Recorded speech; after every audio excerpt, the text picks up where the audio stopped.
From Los Angeles, a big LA welcome to all my listeners out there in Radio Land. I am Dave, the Caregiver's Caregiver. CaregiverDave.com, coming to you live and on demand 24/7 on 14 global audio and video platforms: iTunes, YouTube, Spreaker, SoundCloud, Stitcher, Blog Talk, Mixcloud,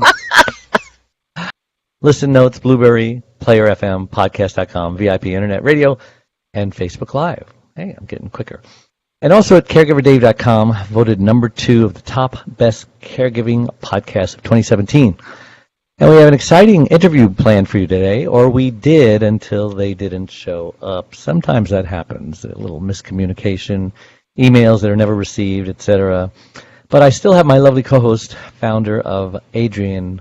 That too. Okay, slow down here. Founder of the Caregiver Space, Ms. Adrienne Gruberg. Say hello, Adrienne. Hello. Today, Adrienne and I will be talking about just things that caregivers complain about. And I think a couple of shows ago we did the five top complaints about caregivers. And we may go over some of them again because we're going to just not even use notes. We're just going to go by the seat of our pants or by whatever is in our brain, whatever memory is there or isn't there. So before we do, I want to thank last week's guest, Carol Marek, I got to pronounce that right, Carol Marek, founder of the Elder Orphan Facebook group and has become the authority in the aging, alone, and solo aging population. All right, so as an example, I posted a caregiver tip on my Facebook page, Dave the Caregiver's Caregiver. And so this says, know you are blessed to have another day with your loved one because one day they won't be there. Now that's a deep thought, right? So yeah. And so, what kind of comments do you think people would put on that? For example, Deborah, I won't give last name, says, yeah, and ever since moving my mom to a memory care facility, my phone has been deadly silent. I didn't imagine that my phone would go dark and silent so quickly. I miss her phone calls already. So it's like, be careful what you wish for, huh? Connie says, I wish we still have our daughter back. She died in her sleep after 22 years taking care of her after auto accident. That's sad. It's almost 4 months now, and she's been gone. And then my mother will be, this is from Karen, my mother will be 101 years old this Friday, and we're very blessed to still have her with us. Elizabeth writes, I would give anything to have my dad back. And that's the kind of stuff that's in there because I got everybody thinking. You're blessed to have another day with your loved one, even though they may drive you crazy, even though they're causing you to not get enough sleep, even though you wonder if this is ever going to end. Don't worry. One day it will end, and you may be sad that it did. Yeah. I used to listen to Dr. Laura Schlesinger all the time. You know her? And there was a caller, and I'll never forget this call. I mean, it was like 20 years ago, maybe 25 years ago, maybe 30 years ago. But she said, somebody called in and said, oh, my husband, he clips his toenails in the bathroom, and they're all over the place, and it drives me crazy. I tell him, don't clip your nails in the bathroom, or pick them up and put them in the... And then, I'll see the nails, and I'll pick them up, and I'll go over, and I'll shove them in his face. I says, look, remember we had this conversation? And she's pulling her hair out. She's really, really stressed out about this. Almost left him over it. But one day, he died. And she called back on the show. And you know what she said? She said, Dr. Laura, I would give anything to see those toenail clippings on the TV. Anything. So I just want to tell all you people out there who are frustrated with stupid things, remember what really matters. What do you think of that? Remember what really matters. Yeah, absolutely. I know Steve wasn't perfect. Who is? No, of course not. And I just like this woman missed the toenail clippings. I mean, there are things that he did that I sorely missed. That I still, I still miss, and things that happen. I hear a song on the radio and it's like just a hello from him. I'm still Hello, here. is it Um, you I'm thinking of? yeah. Sorry, couldn't help myself. No, it's it's an ongoing part of grief, I think. That those little things will always still be there. Yeah, Um, and I mean that's one of the reasons that it's going to be so hard for me to move from my apartment is that I'll memories. be leaving so much of that, but I will be creating a world to the first time that's Yes. mine. And all those memories, don't worry, are pressed between the pages of my mind. Yes. My daughter makes fun of me because every time something is said, I will find a lyric that goes with it and I'll sing it. She says, "God, can't help myself. I'm a karaoke junkie." Yeah. You remember Helen Fraser? She was on the show. She called in 2, 3 shows ago. Remember? Yes. She says, "Say a prayer, Dave. Mom does not have long with us. He turned to the worst. I have a partner, but he cannot walk either. He does help keep me upbeat with all the Mm, things that are happening to me." Well, thank God yeah. for partners, huh? Right. Yeah, I was going to tell a story and I forgot what it was. It had something to do with what we were talking about. What were we talking about?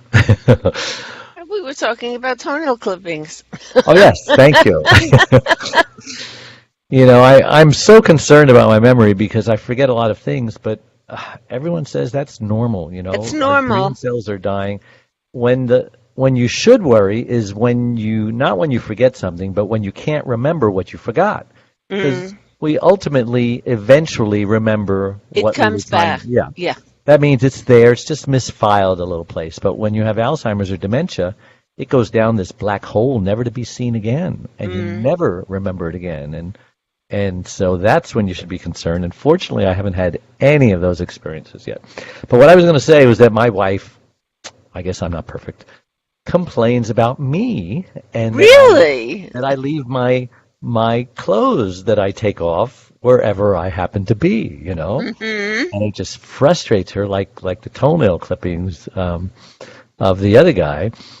And she can't talk or express herself. She communicates the best she can, so she gets extra frustrated that She has to pick up after you. yes. And so I told her, "Honey, don't worry. Someday you won't have to pick up my things, and you're going to wish that I left my clothes all over the house so that you can pick them up," like Dr. Laura said. And she gives me this look and walks away. Yeah, no, I understand that too. Sure. And there are a lot of men that are like that. The women are constantly cleaning up after. When my father it started with prostate cancer, then it became lung cancer. Ultimately, it went to his brain. And my mother called me on a Saturday night. Steve was actually doing a television show at the time. He was on the air. Really? And I had an emergency call from my mother that my father was behaving violently, Really? which upset me, but he was also just dropping his things wherever he wanted to. So, That was not like him? well, not with her in the house. No, she was the staff sergeant. She made sure that everything was the way it was supposed to be. So Hmm. I felt when I heard that he was just acting out, that he was doing things that he'd wanted to do all along. Yeah, that makes sense. And and now he was free to do it.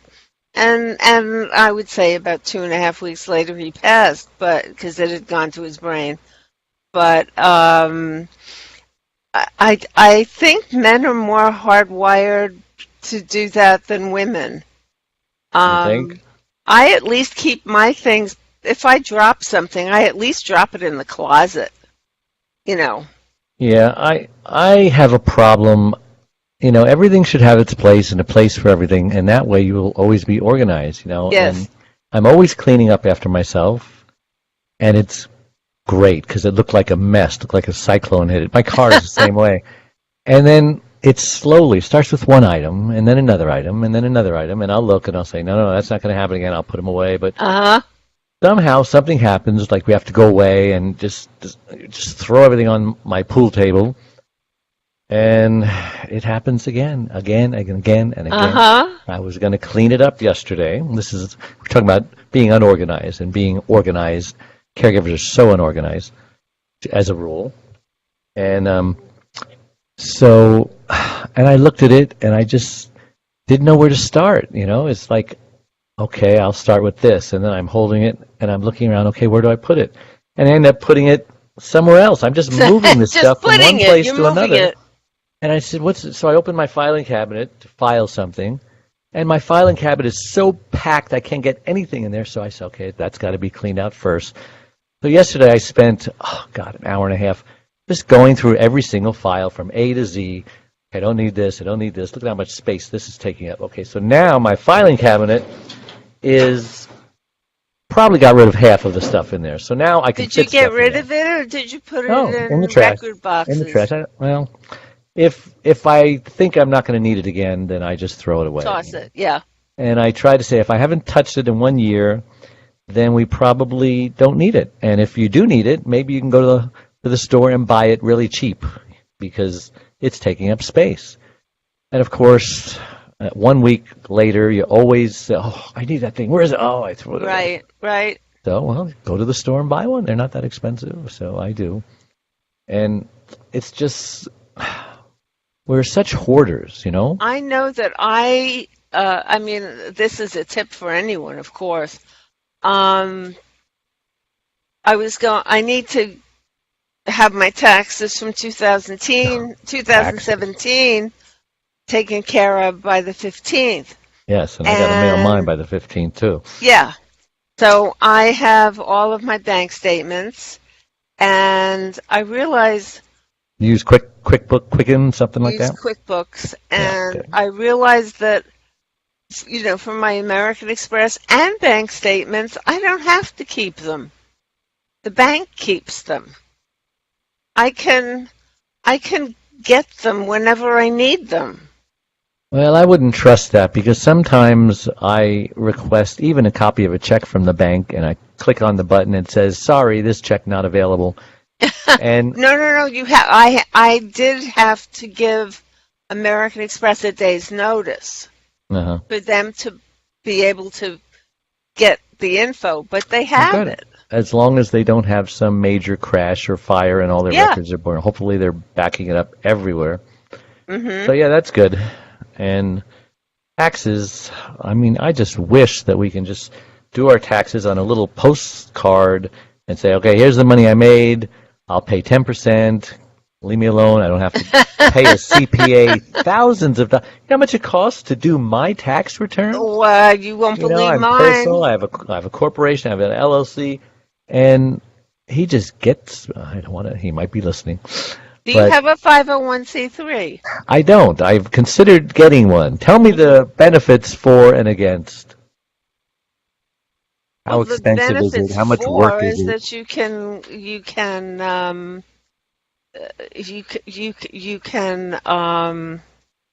ask people for money. I mean, it becomes a charity. Has anyone given you money? It's not a charity now; it's a business. There's nothing wrong with the way that you're doing it as a business. It's just that you need a board of directors, you need to have meetings, you need to have statements. We have those anyway with any corporation. Yeah, exactly. So, but you don't have it with your. I don't imagine you're incorporated in what you're doing here. I have a corporation that this all goes into. Yes. You do. Yes. Okay. It was originally from the gas station. Now I have a partner, so we formed a separate corporation for the partnership, and I still had my corporation, and so that's just the throw everything in that one, my enterprises. So yeah, anyone who doesn't have a corporation, in my case it's an S corporation, is just wasting tax money. There are so many expenses that you can deduct legally as a corporation, because I guess every congressman has a corporation, so they made sure that you can save taxes by owning a corporation, and only someone who's not smart would not. There are just so many things, and the laws are written in such a way that if you are doing something that's tax deductible, let's say you go to a conference, in Santa Monica. Tax deductible. Everything that you do at that conference, I believe it is, don't quote me, but 24 hours before and 24 hours after is deductible. And that means even if you go to a restaurant, even if you go on a tour, I know that sounds really strange, but the fact that if it happened within 24 hours of the event, now ask your CPA, because maybe the laws have changed, but that's my understanding. And so that benefit is amazing. That's called entertainment and travel and entertainment. Travel and entertainment. Right. So apparently it's okay to entertain yourself when you travel for business purposes. You can go to a concert. You can do, it's called T&E, travel and entertainment, and you don't have Wait a minute, to be incorporated. I thought T&E. E. Oh, that's T&A. Sorry, I thought that meant T&E.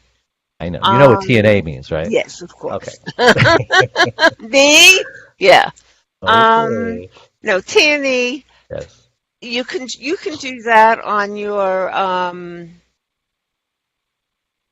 without being incorporated, but you damn well better be able to back it up. True. Corporation helps the commingling, because they don't like when you commingle one account with business and personal. Right. They just assume that you're just trying to cheat them. But if you just keep it all on one side, or one credit card for business, one credit card for personal, exactly, they like things separated. Right. But like I said, figure out a way where you're just not so into our business, and some people are lying, some people are cheating, just to save taxes. And it's not necessary. You can just, use a postcard, a flat tax. Who was the guy, DuPont, or was it somebody else was running on flat tax? Maybe Trump will do it. I mean, if anyone can do anything, Trump can. He seems to get things done for some reason. He's gotten more done in 2 years than any president has had in 16 years. And we know Let's there's only not one talk president. about politics. Oh, were we talking about politics? Sorry. I was just talking about getting things done. Love him or hate him, he gets things done. That's what I was saying. Okay. Moving on to other caregiver issues. You know what my goal is, Adrienne? To be able to go to the White House one day and on behalf of caregivers and be able to fight, just like we had, what's her name on the air? What was she doing? It was the one who rang the bell at NASDAQ. What was she doing? Her cause. It was something. Oh, see, our memories. I have to go back to my notes. Well, anyway, that's whatever why it I is. rely on my notes. Instead of remembering, I write it down. I think I have, the same dream. Yeah. I dream of a caregiver walk or a caregiver race. Yeah. But I'm aware it's not going to be caregivers that are out there, because they can't be. Right. They will be at home with loved the people ones of that they're caregivers. taking Everyone care knows of. a caregiver. Mm-hmm. Yeah, it'll be the loved ones of a caregiver. Everyone knows a caregiver. Everyone knows someone going through cancer. Everyone knows someone who's a caregiver. Absolutely. And I've accomplished so much in the last 14 months that I never thought was possible. I mean, if they told me I'd be doing this 14 months ago, I'd say, yeah, right, I'm going to be an astronaut and go to the moon. Oh. But why not? Why can't I have that as a goal? Because so far, every goal I've ever made has come true. So God's put that vision in my spirit, and by golly, I'm just going to go for it. I am going to speak before Congress. I'm going to speak at the White House. I mean, other people less important, less talented, less smart than me have done it. Why not me? It's like telling your little girl, you can be president of the United States someday. Okay, I will be. Why not? Yeah, I mean, there's a lot to be said, and there are too many people that need to listen, and not as I said, regardless of whether you're a Republican or a Democrat, it didn't matter. The word caregiving never came up in the national election. Yeah, that's true. And that was criminal. Yeah, and all it's going to take is one politician or one, head of the Judicial Committee or something whose wife comes down with dementia, and all of a sudden they understand about caregiving. Like these producers that I run into. Either they get it because they know somebody who's going through it, or they're like 23 years old and they're like clueless. It's like, what's a caregiver? The way I was when I became a caregiver, it just goes right over your head, and you can't get anywhere. You can't get to first base with them. So let's take a break. It's a good time for it. Okay. It's about time. So why don't we just... I'm going to go run and get my list of Good for complaints. You. Good. I'll be right back. Don't go away. One Arm, One Leg, 100 Words, Overcoming Unbelievable Hardships is about Charlene, a stroke survivor. Back in 1996, Charlene was a healthy, normal, very active 52-year-old woman whose amazing talents resembled that of both a Martha Stewart and a Wonder Woman. But all that changed when she suffered a massive stroke that left her severely speech-impaired and paralyzed on the right side. Everyone who knows Charlene is thoroughly amazed at how she lives day by day, month by month, year by year, and with a smile on her face and hope in her heart that everything is going to be okay. Just hear what best-selling author Lynn Barrington has to say about it. If you think you have it bad, read this book. This is a beautiful, genuine story told from the heart. It's inspiring and easy to read. When you finish this book, you'll be able to look at your concerns in a new light. One Arm, One Leg, 100 Words, Overcoming Unbelievable Hardships. Available everywhere. Caregivers, have you ever felt like nothing is going right? Well, cheer up and welcome to Dave, the Caregiver's Caregiver radio program, where you'll learn how to avoid that dreaded thing called caregiver burnout and how to survive the grieving process. Join Dave and his guests now as they share practice tips and tools that you can start using immediately to help get you through this day. Now, here's your caregiver host, Dave Nassaney. And we're back with Adrienne Gruberg and Dave Nassaney. And I was just on Facebook, Adrienne. This thing is not going, even though it's saying it's going. So go ahead and say what you were going to say. I'm just going to stop it and start it over again. Nothing will happen with us, just Facebook. So. Oh, what was I saying? I was just getting a list. You said you were going to go get the... I got a list. Now it says it stopped. Well, I had to stop it because it said it was going. Now I'll do it again while you're talking. You said you were going to go get the complaints of caregivers, right? Warning signs of stress. Yeah. Caregiver stress. I'm going to be at a conference in New Jersey in a couple of weeks. And most of the people that'll be there, it's not going to be huge. Most of the people that'll be there are people who run respite care centers or daycare centers for the elderly or people who. This is primarily directed at people with dementia, and the woman that I'll be presenting with has given me a list of what she has found to be the top complaints as far as the warning signs of stress. Mm-hmm. The first one is denial about the disease and the effect on the person who's been diagnosed. Yeah. I know the caregiver saying, I know mom's going to get better. I don't know if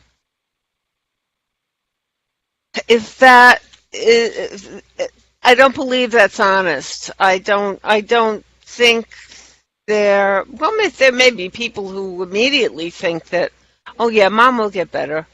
But anyone who's sort of with it and knows anything about Mm-hmm. Alzheimer's and dementia is knowing that this is just the start of it. But I would be stressed out about the fact I know that this is not going to get any better. This is just the beginning. Yep, absolutely right. The next one she has is anger. Uh, well, you would know about this. Your mother-in-law is in denial. It's not her, you know. Um, That is for sure. yeah. Um, the the fact that the person who's the caregiver is just angry that there's no care that exists for this yet, and there's no effective treatment, and people don't really know what's going on. Um, I don't know if that's entirely true, but what she has here is if he asks me that question one more time, I'll scream. Yeah. And I certainly understand that. I find the elderly will say things over and over and over again, and they will ask the same question several times. I don't think it's exclusive to Alzheimer's or dementia. I think it's just something that may be worse with it, but is part of the aging process. Yeah. Very Uh, true. and then one of their complaints about stress is social withdrawal from friends and activities that once brought them pleasure. Hmm. And that I I see. I mean, I can really see that. Mm-hmm. Um, I don't care about getting together with these people anymore. Sometimes it's too much work. Sometimes all they ask about is the other person, the person they're caring for. Mm-hmm. And my problem with this is a lot of these people tend to disappear very quickly. Yeah. They're not a support system, and quite frankly, the few people that were there for me Mm-hmm. would visit me, would call, we'd have lunch. They were there. There were three people that were consistently there for me, but it's not like girls' night out. It's Yeah. it's a whole different kind of thing. Um, I I find as somebody who's a survivor of my husband's death that that's when you need the people that disappeared, Mm-hmm. and they're they're hard to find. They've sort of disappeared out of your life. Yeah, Uh, Charlene had so many friends when she had her stroke, and after 22 years, guess how many people still come by to see her? One. One blessed soul. And thank God for her. And, they just dwindle down because they feel uncomfortable. They don't know what to say. They don't know what to do. They just are uncomfortable. So there should be talk about how do you talk to a caregiver? How do you help a caregiver? How do you make a caregiver, how do you not feel uncomfortable around the caregiver? What do you think some things make caregiver friends uncomfortable? Can you think of that? I remember. Can you hear me okay? I lost your sound, Adrienne.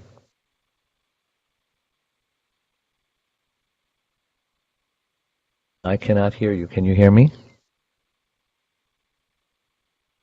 Check your audio. Can you hear me? You can hear me? So it's your audio. Check your. Did you mute yourself on the little button on your thing? Nope, nope, nope, nope. plagued with technical difficulties. Is it me? Is it me? Is it better? There, that's there. What'd you do? It was It the is your button mute. on the It's your side. mute. I told you, it's the mute button. Okay. Okay. So what I was thought you meant the mute button on the screen. No. So what were you saying about? Um, some of it has to do with the caregiver asking for what the caregiver wants and needs. Oh yeah, I'm feeling uncomfortable. I'm feeling uncomfortable. Depending on who's there for you, Right. you know what you can and can't ask. I know that I kept my friends as a cancer-free zone. Yeah. I mean, they knew that Steve was ill. They knew that I was caregiving. They knew all of that, but they were my one link to normalcy. Yeah, I always tell people, don't dump on them. Don't tell them what a rotten day you had. Don't tell them, the things that Steve was going through and this and that. No. They really don't want to hear that. They just They want don't. to have fun with you, which is great because you need to have fun with them. And so I remember before Charlene ever had a stroke, there was this other guy in our church who was a great guy. He was vice president of Carnation Marketing, and everybody knew him, and he was fun. He had us over his house. And he had a stroke, just like Charlene. He could not speak. He could say a few words. And I just remember feeling very uncomfortable around him. You got about 60 seconds to say all what you can say, and then, you don't know what else to say. And I just remember avoiding him, even though I loved him, even though I would say my 60-second stuff. But past that, I felt very uncomfortable. I didn't know how to interact with him. And so I can understand how all of Charlene's friends dwindled down to nothing because they probably felt uncomfortable too. Yeah, well, that's a patient.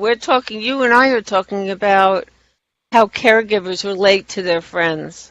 Yeah. And how sometimes it's a matter of, I don't want to put this on them.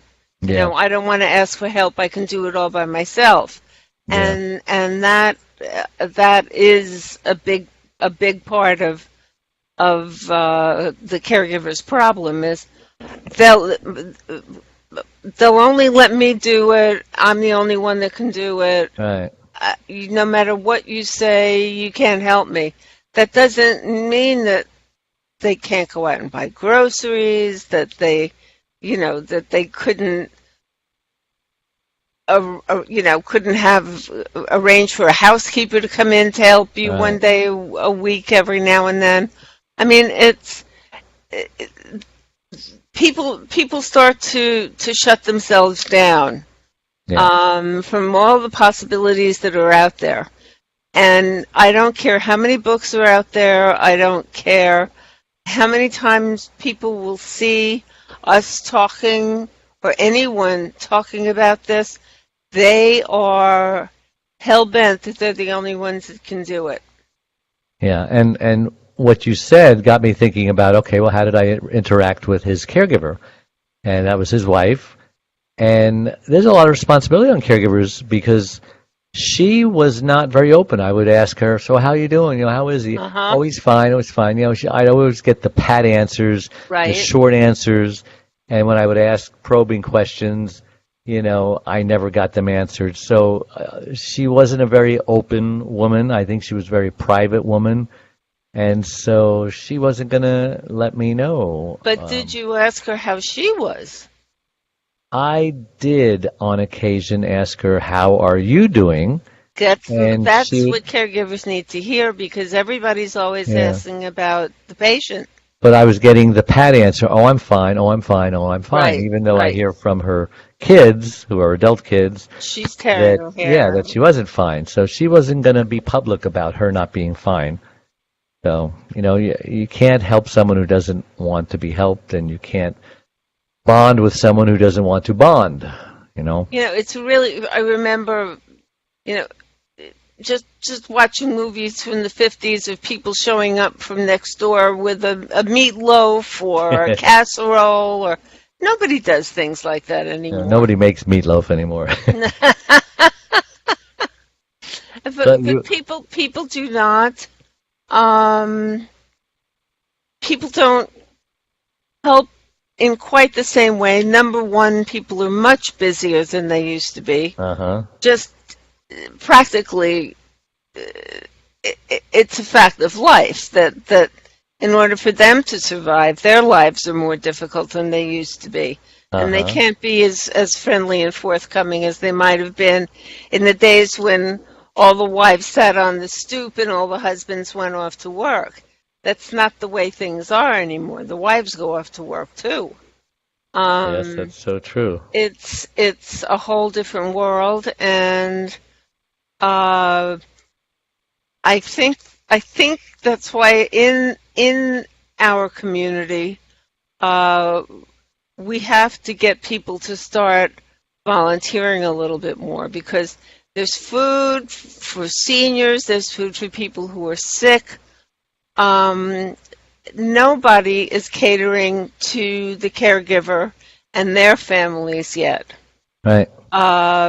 Because I'm sure that there are many, many caregivers who would be very grateful to have 2 meals delivered a day for dinner. You think? Yeah. Yeah, you think?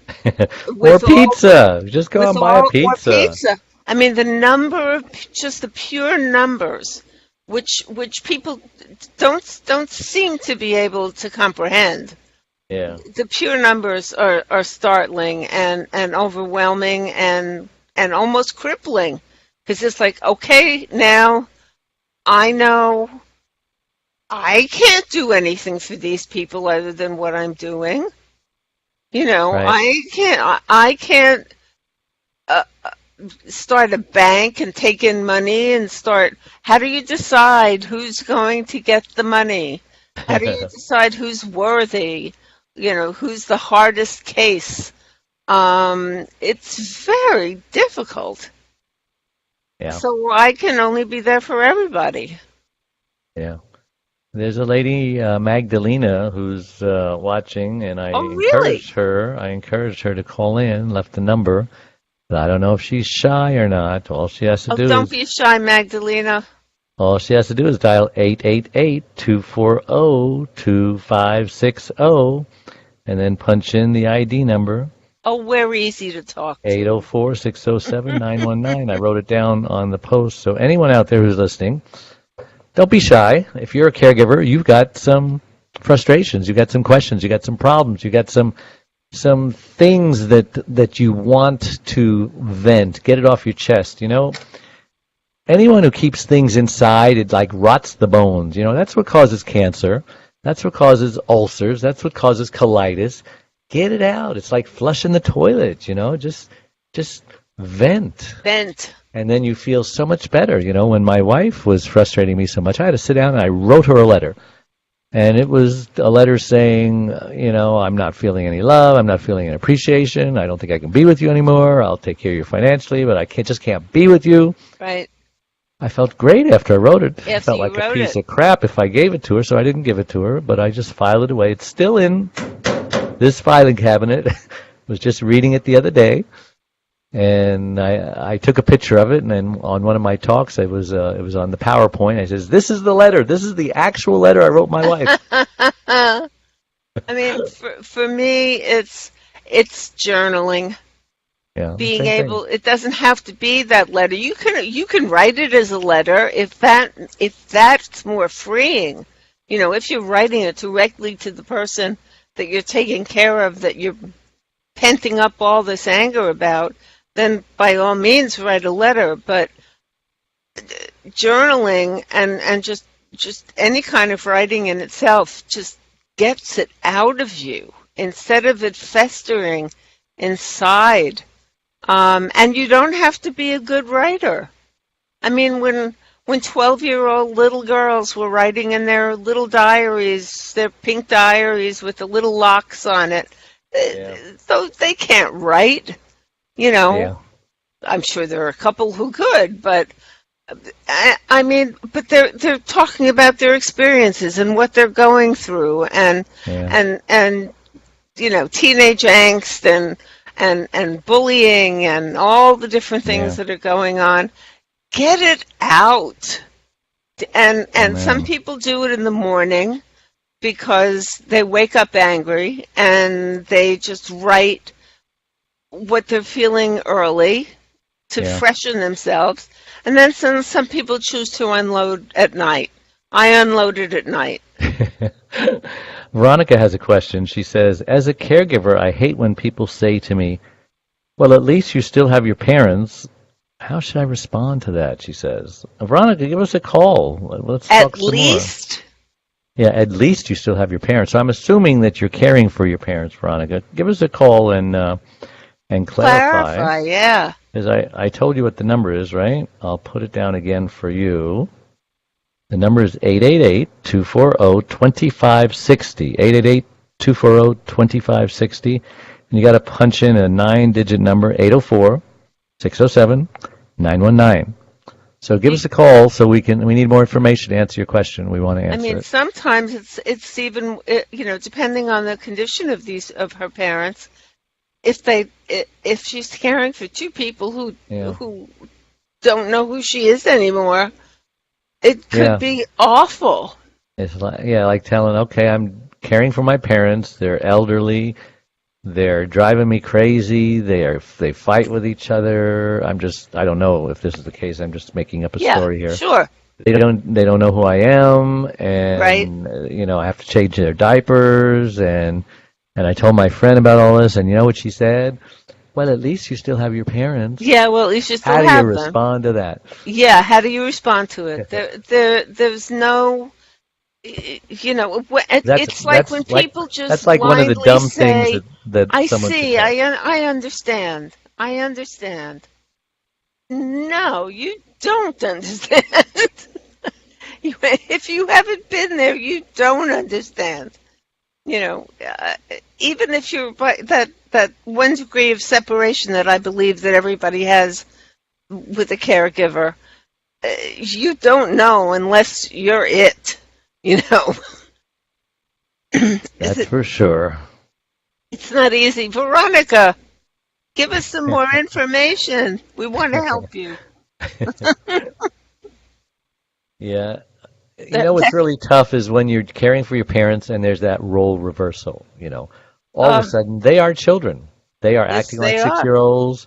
They're like the terrible twos, right? It's no, everything's no. Mm-hmm. And all of a sudden you are the parent and they're the kids, and they don't like that. You don't like that, but unfortunately you have no choice because somebody's got to be an adult in the room, right? Right. And it doesn't have to be that they have Alzheimer's or dementia. Sometimes it's just stubbornness. Sometimes it's just blatant stubbornness. Like, no way am I going to go out on the porch and sit in the sun. Huh? Why not? It's unthinkable to us that such a little thing would become a point of argument, but these things happen. Come into the world in diapers and you leave the world in diapers. It's I hope a sad situation. You hope not. You can hope all you want. I know. Only the good and the lucky. No, I'm not going to say that. No. I'm not going to say that. All right. Well, let's take another break, and that'll give some people a chance to try to figure out how to call in. So we'll be right back. Do not go away, okay? I'll talk to you soon.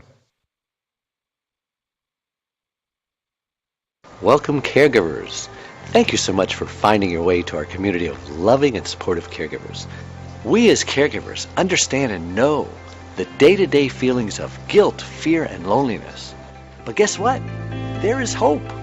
I, Dave the Caregiver's Caregiver, along with my team of experts and caring caregivers, have made this site just for you. We are a community of caregivers that understands and supports you wherever you are in your journey. We are a place to connect with other caregivers, but more importantly, a place to get practical, actionable help. There are lots of ways for you to get support. First of all, you can download our welcome pack. This will get you started on your Thrive journey. Next, you can ask and get answers to your questions by posting them here in our private Facebook groups. You can also get live online support by attending one of our live weekly Connect webinars. You can get practical, actionable advice by listening to our weekly podcast. You can hear and read other stories about other caregivers' experiences. Plus, add your own in our weekly Share Your Story forum, posted every Tuesday in the Facebook group. You can access essential resources and download practical Thrive Solutions packs, all of which are geared to help you thrive as a caregiver. We know funds are tight, so we offer all of our individual Thrive Solutions packs, or for even a better deal, you can get lifetime access to all of our resources. Again, we're here to support you and help you thrive and to enjoy your life as a caregiver. And remember, this is a place to get hope, not just cope. I didn't even realize we're running out of time. We've only got about 5 more minutes. Time flies when you're having fun, huh? Yeah. So, how is the Caregiver Space doing? Caregiver Space is doing very nicely.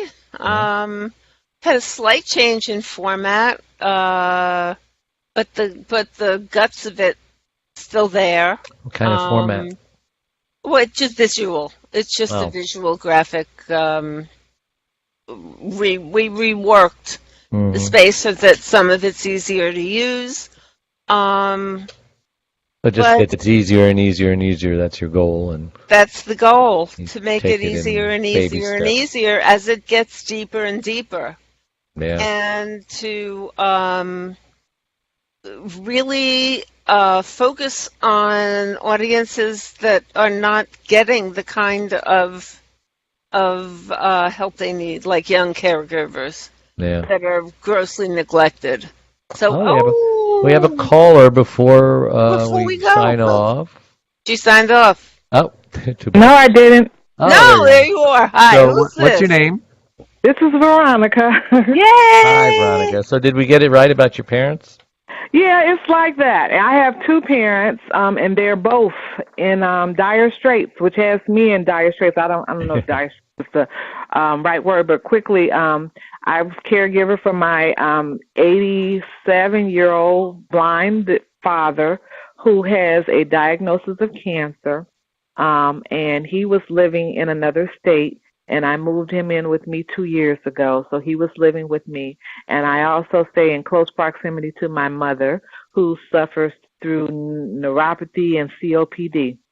So upon taking care of my dad, before I moved him here, I was traveling quite a bit, and I ended up being downsized from my job. But fortunately, I had enough years of service to retire. Which helped out quite a bit because it was very hard taking care of him, trying to work a full-time job, also being a single mother, and considerably a young, considerable mother, I like to consider myself. So a lot of times in dealing with my parents, there's a lot of emotion involved because you're helpless. You can't help them with what their conditions. You can only help provide the care for them. And then I'm between 2 parents. It's a struggle with that. I'm the only girl, and it all falls on me. And I feel guilty trying to take time for myself, trying to take time for my son, trying to, be the only person that's responding. And then when you try to talk to people about what's going on, about your struggle or whatever you might be dealing with, they'll give you that, well, at least you have that, your parents. And so that just shuts me down then, because that's a dumb thing to say, but they're not doing it on purpose. They just don't know what I'm to very say. grateful for my parents, but if you don't know this struggle, it just shuts me down. And so I guess I'm looking, how do I respond to that? Because I don't want to get into an argument with somebody who may have lost their parents, and I can understand what they're going through or what they've been through, but they don't understand my struggle as well, because I think I've sacrificed a lot. I get lost in my own identity. And in dealing with both of my parents, it also puts me in a constant state of questioning, of just wondering about my mortality. Which is also very disheartening because I am a single mother and I am raising a child alone. And I don't want to be constantly thinking about death and dying because I'm in the face of this all the time. Yeah. Yeah. Respond, Adrienne. No, well, I mean, you have to be hopeful about yourself. Very Are true. you taking care of yourself to the best of your ability? I have set out on that path. I am exercising self-care. I am exercising boundaries. I cannot do it all. And so, yes, that is because I was starting to deteriorate myself. I was dealing with stress-related illnesses and stuff like that. So, yes, I have been trying to take better care of myself. Well, I'm glad to hear that. Where are you getting your support? Well, I'm it's Besides here, right here and right now. Besides that, here, some Facebook pages, reading. I've started trying to exercise, yoga. I do have some friends that have my ear that are supportive, and that helps. And I do go to therapy. I have a therapist that I see. Good. So because, about people understand the emotional toll and the physical toll and the demands. My mother is very. I hate to say she has illness, but she has also hypochondria. Everybody is supposed to just stop what you're doing with her issues, and that's the path that she takes with me. She'll call me at 8:00 in the morning. I need to go to the emergency room. I need to go to the doctor. There are a lot all the time, and so it's like I can't even plan a day. She'll be like the boy who cried wolf one day. Yes, and I told her that. And she's like, I don't think I'm crying wolf, but you are. She's probably so she just very afraid. She's afraid. Yeah, she is. And I try to understand it from both perspectives. From my father's perspective, he's blind. He has trust issues because he can't. And he's been recently placed into a nursing home on hospice. And I hate to say that I have some relief because he is getting all the care that he needs and it's taking some of it off of me. But I went through a very so guilty that he was going into a nursing home. But I just could not give him the 24-hour care that he needed. And as a man, there was only so much that he wanted from me anyway, as a daughter. Yeah, some people make these stupid promises. I'll never put you in a nursing home where they make you make those promises. You got to renege on that. Just say, I will take care of you the best and get you the best care that I can. Yep. Because one day they will need 24-hour care and you are not capable of doing it. It will kill you if you try, and many people try. But you have nothing to feel guilty about.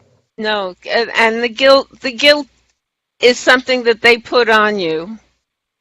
That you take upon yourself after they give it to you, and you do not deserve it.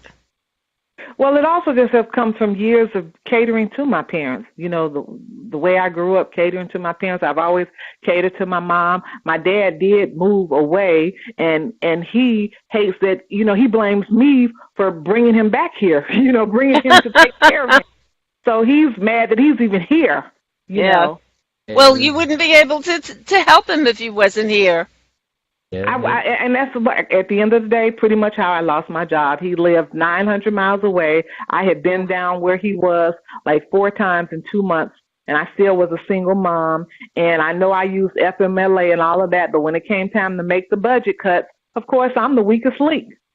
Yeah. So I get cut. But like I said, unfortunately, I was able to say, okay, well, I'll retire. But I'm just 54 years old. So I wasn't really able to enjoy my retirement benefits because they're set for somebody who's 65. Yeah. So at the end of the day, finances okay now or no? Well, I'm trying to go back to work now. Now that he's in a nursing home, which helps. But my mom still is very close and requires a lot from me. But I'm trying to go back to work. Well, be sensitive when you believe that she reaches the point where she needs to be in a facility that you're not able to. Care for her, because sacrificing one life for another one, a 54-year-old for, how old is she? My mom is 80. My dad is 87. Yeah. My mom is 83. Nobody wants you to sacrifice your life. I mean, it's one thing to throw your body in front of a car. Well, she'll say that. Yeah. No, I mean, I'm serious because now that my dad is in a facility, I can see she's starting that, well, we need to live together or you need to live, live together thing, and I can't do that. How about putting her in the same facility he's in? That way they'll be together, or are they divorced? No, they're divorced. They're divorced, and she just probably wouldn't even. Well, we were just talking about how exes take care of each other. Maybe there's something going on there. No, because I moved him here with me for the last 2 years. I really believe her expectation is that I will move her in now that he's, And what kind of help are you getting from the siblings, financial or any?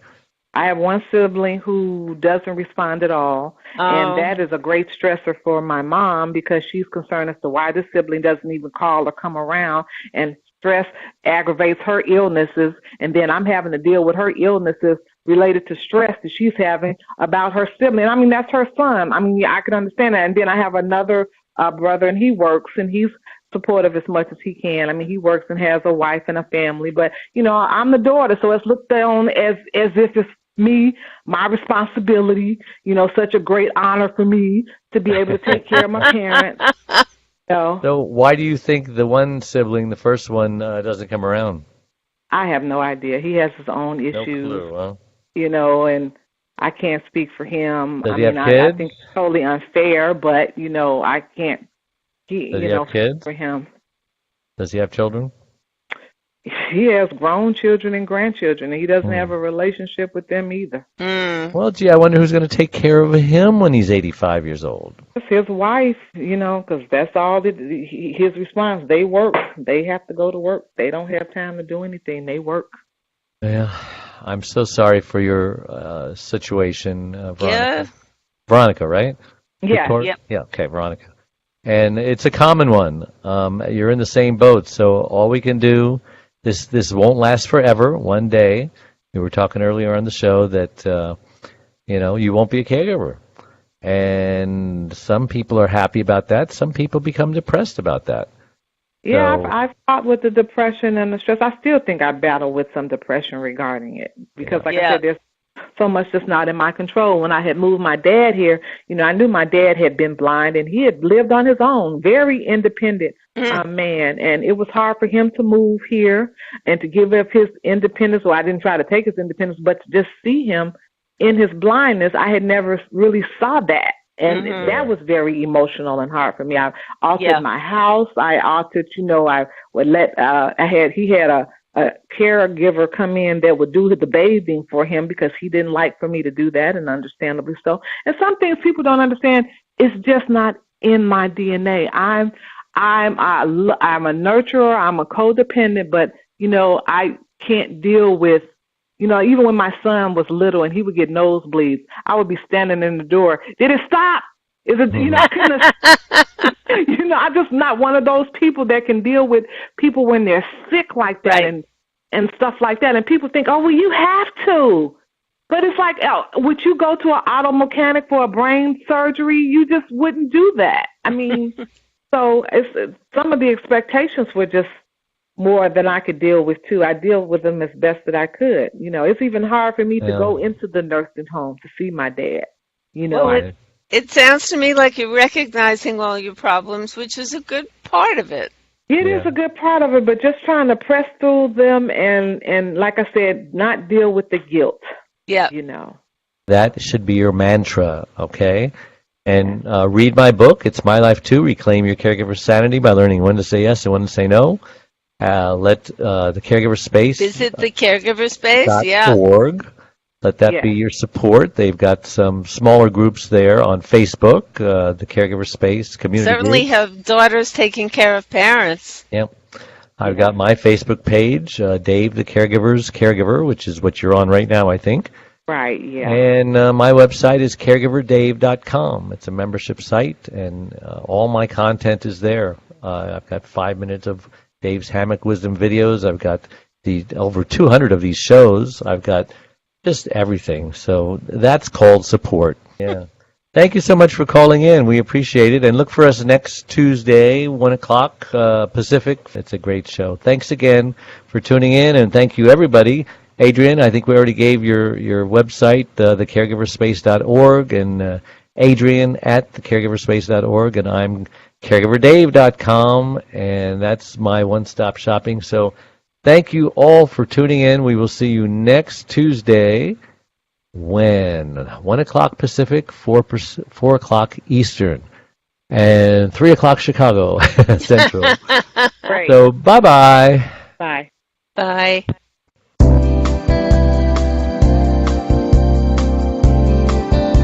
Thank you for listening to the Caregiver's Caregiver radio program with Dave Nassaney.